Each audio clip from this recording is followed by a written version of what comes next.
So, hello everybody for another episode of Recortalk.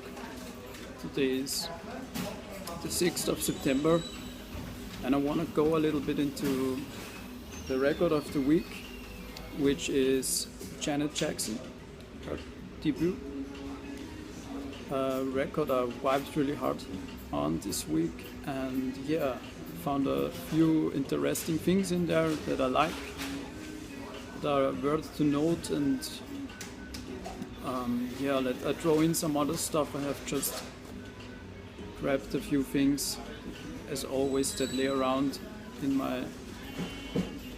my place where I live, and let's start it off, because also, as always, here in the traditional spot,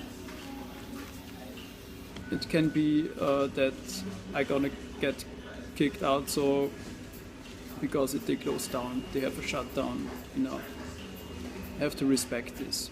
So let's start it off. At first I want to say this record is really a mix of a lot of things. I heard a lot of Motown kind of music grooves in there. I did hear a lot of family vibes, Jackson family vibes. I did hear beautiful bass, beautiful grooves, funky grooves, and this is all in the combination right for me to like a thing right from the spot. And it was after the first listen clear that I like this album a lot. So I came from her second album, so Dream Street, which I also liked a lot, but this one kind of hit a little bit more hard. It's really interesting because she was really young, with I guess 15, 16 years when this was produced, and I think it's also, you can hear it, it's audible, that some of those things she's doing are maybe first time done things. So this has a special vibe to it, really. And what was really also surprising is how clear at some spots, how clear the personality and her special, her trademark sound that she would have now was there already. So like the identity buried in her voice, in her how she sings, how she articulates her voice. Let's start it off. First track, this is the album cover. Backside, first track, Say You Do. So I just noted a few things, as I do with my record of the weeks. Like I sit down to the coffee or whatever and take my little notes. So Say You Do, what did I? It's a lot of Michael relation there. I knew first Michael's things, and of course I did hear Wanna Be Starting Something buried in this. Say You Do is like a mix of a few songs to me, and I did hear a Fleetwood Mac song, like From Tango in the Night. The piano, I like the piano on this tune a lot, so it reminded me on I think it's guitar in the Tango in the Night tune, Family Man, family. There's a family thing going on with Michael, like Wanna Be Starting Something. I hear like this Moog bass, I think it's a Moog synthesizer bass that's also coming in Man in the Mirror, like Man in the Mirror in the end, like it's really hard. You can hear this also beautiful on the live version in Bucharest. Then there is Don't Stop Till You Get Enough in there in the outro, those guitars. I think it's obvious to me that DNA is like that that this is a family thing, and yeah. And what I also like at minute 4:43, ooh baby, it's classic Janet. First time going through into this record. It's the first time I did hear like, oh yeah, that's her. Like, love the piano a lot. Like at 6:20, also there is I noted something at 6:20 where I think the family man thing is really clearly going on. Yeah, at 1 minute 50, the double bass drum hit. I love this when these little things happen. Yeah, next track. You never find a love like mine, and yeah, it's a Motowny thing to me. First thing when I went into this song, I was thinking like, oh, Quincy Jones. No, I was checking the booklet, nothing written. No, it's completely different people. It's not Quincy. Yeah, there is this break going on, 3:58. Like Break My Heart thing, Dua Lipa. Something like this. And there's also like a chic vibe, but this is going all through the record where I hear also this chic family organization thing going on. Like also there is Sister Sledge or something. Remembered me big time to Sister Sledge. He's the greatest dancer.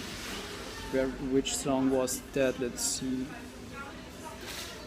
But there is a song where it's really clear. Yeah, it's number 5. Don't Mess Up This Good Thing. I like this song, as I like the whole album. In there I did hear a few things from Sister Sledge, He's the Greatest Dancer Groove, and Controversy from Prince. I did hear like with the synthesizers.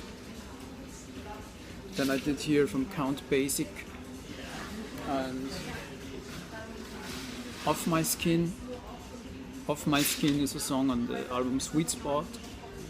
It's a Viennese American band that I really recommend, especially this album. It's really good. I think I had it a few times in the Recortalk already mentioned. Yeah, and there is this, I call it's the Riding Horse Groove. From Blues Roots, Passport, where Peter O'Meara, the guitarist, which I also had covered in some record talks earlier, plays on there. It's a funky thing, and it has this groove like this, where you have like the beat on the, like you have the 1, 2, 3, 4, 2, like on the last 16th note from the 4th beat. And it's really straight, and it's really, for me, it's like, I think about it like riding on a horse, like Lucky Luke, like, you know what I mean? And there are 2 songs on this record having this riding horse thing going on, but really obvious on number 5.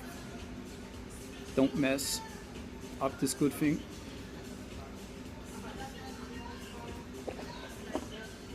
Yeah. Let's carry on with number 3, Young Love.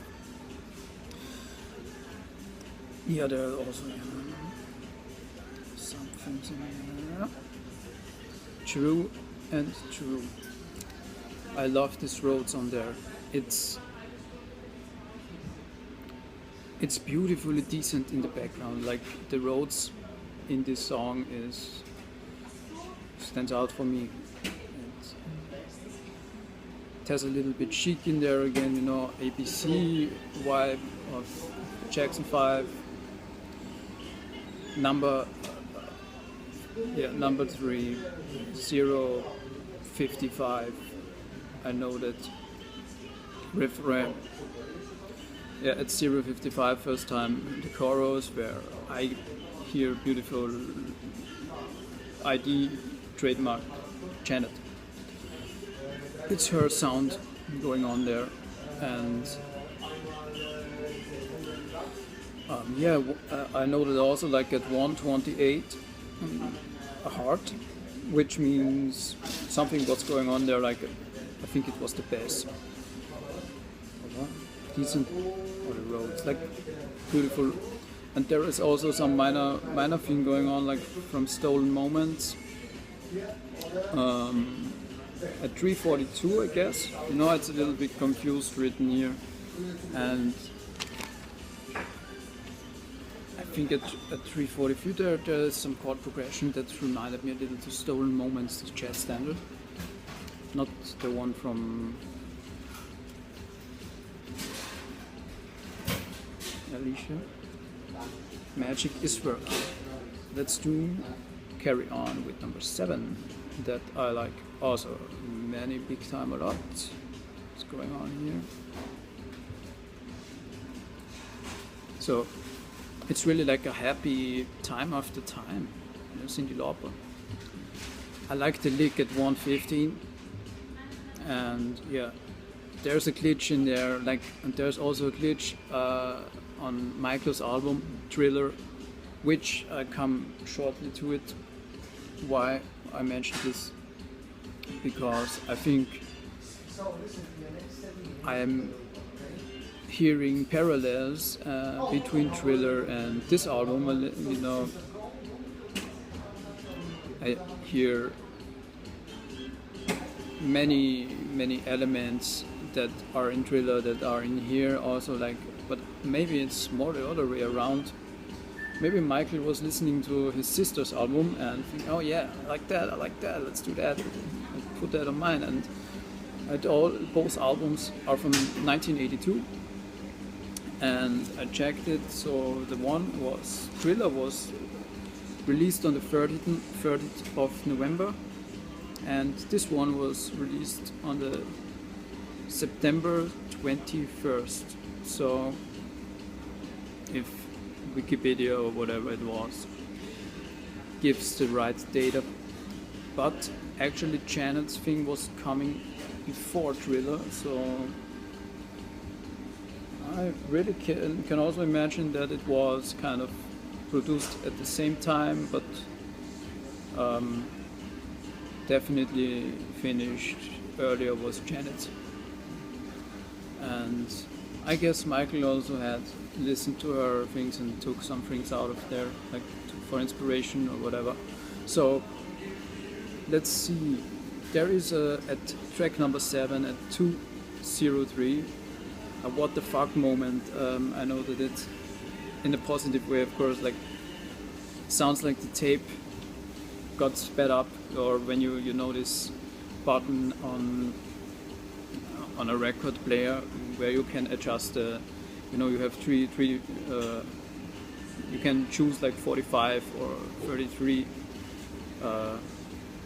turns, beats per minute, or no, what I would call it, like, you know what I mean, like you can choose how fast it goes. And yeah, it sounds like if you push this button, you know, make it a little bit faster, like then you have this quick thing there where the pitch is going up or down, depending in which area you go with your counterclockwise or clockwise or whatever. So listen to it, what I mean, 2:03. And there's another thing going on the Thriller, second track, Thriller, and it's at the second track at 3:30, and let's see how the name was. Baby Be Mine. So yeah, there's also a thing like this on there, like, but I think because I'm Thriller, like when I listen to it, I think there's everything as it should, you know, everything is perfected in some way, and I think that's the effect is done there on purpose. And here it sounds like it was either couldn't be. It doesn't sound, at least as it was planned or intended to do. Maybe it just happened and couldn't be undone for the mastering or whatever. Like, but I like it a lot. You know, I like this. I like those little things that make it human. You know. And track 7 has a nice sparking bass. You know, especially the bass I like on that tune. So I'm gonna speed up. Come Give Your Love to Me is the closing track. Like, it's 80s rock. Also has the parallel with Thriller a little bit, like with having this heavy solo. So for the remastering, if I did that, I would fatten up this guitar sound a little bit. I would put it a little bit more in the mix, standing out, like with the Eddie Van Halen solo on Beat It. So yeah, but it's beautiful. It's not the standout track, the last one, but it's a nice 80s rock, Stevie Nicks, Fleetwood Mac vibe also a little bit on there. It's having a synth work also in there, like synthesizer based thing. I like it. So it's a beautiful thing. Like, I think remastering this album would be a real fun. Then we have Forever Yours. It's a ballad, and something in me just pops up, like says, "Queen, don't stop me now, having a good time." And I don't know why. There is no real connection. There is nothing, but it just pops up in my head. The first thing was this popping up when I listened to it. Then yeah, there's a really nice executed pedal bar. I like it when pedal note just for a few bars or whatever, or longer. Fleetwood Mac or masters in that. It's really good done. So at 242 I noted that, I like that, you know. The core also, like at 309, is also Queen again, it's like a Queenie. There, Barry again, it's the Queen, like Don't Stop Me Now. 354, Don't You Know Baby, Don't You Know Baby. Yeah, I made the heart there, like, it's so Janet. I think that's kind of the most beautiful moment in this record. Like, just this, how she sings it, how the voice articulates, how, you know, that stands out. That's really standing out here. Yeah, what we have left. I like the harp in the end, and the harp in the end that comes in. It's to me like it leads directly to Together Again, which starts like this, if I have it correct now. Like, I think there's a harp in the... Yeah, like this thing starting. The song Together Again later, more than 10 years, like 15 years later or something. Yeah, did I... No. Love and My Best Friend. Yeah, it's a big pronounced idea. Her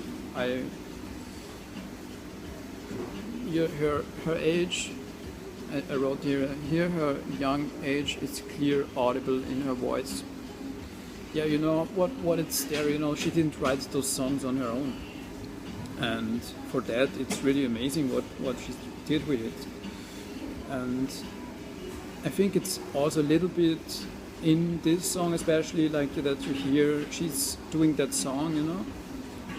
But yeah, maybe she didn't live that, you know. She was 15, 16, and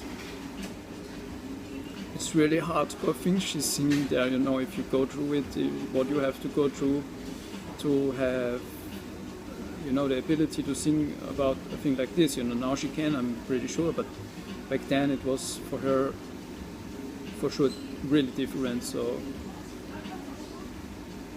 you can hear with those things she sings about, you can hear that she's just going into life and into this kind of music material. The road changes at 1 minute 1:17. I love, there is a little Crusader vibe. I did hear like Joe Sample thing, the street life thing. And it's also a little bit a mix of vibes, like from Ben, Michael Jackson, hard to say I'm sorry, in Chicago, hard to say I'm sorry, and also because there's no drum in there and the synths and all that. It's also kind of a family relation to the 10cc thing. I'm not in love, which also then again related to my song Movie Star. So Janet, we're in the family. 328 do I love that, the overlap. Yeah, this was overlap. Okay, 328. She was singing the do thing and coming out, and then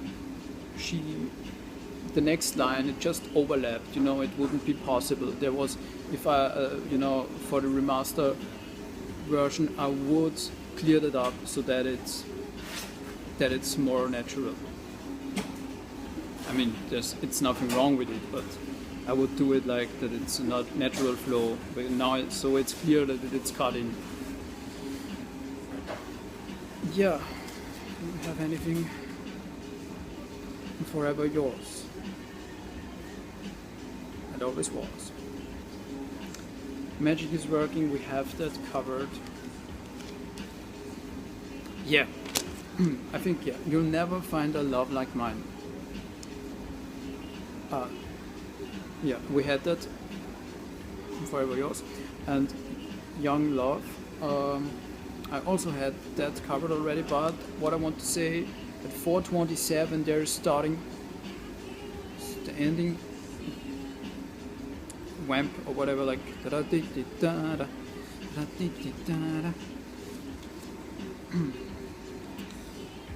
really sounds like a little bit like something that it's really known by me.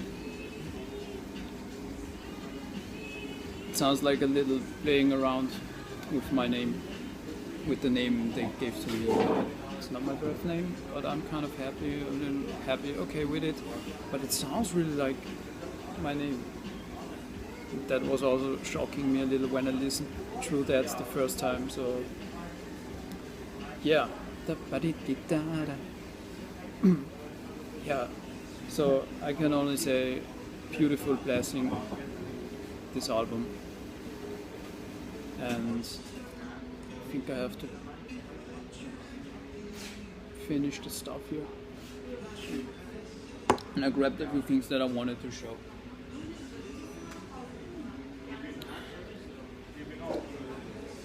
So Janet, I will maybe carry on with Control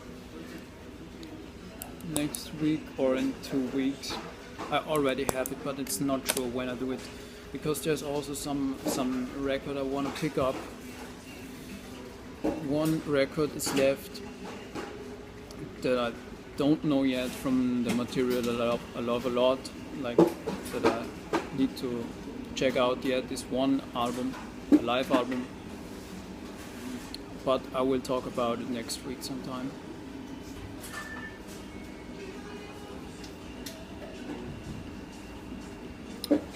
Maybe you should ask what's going on today.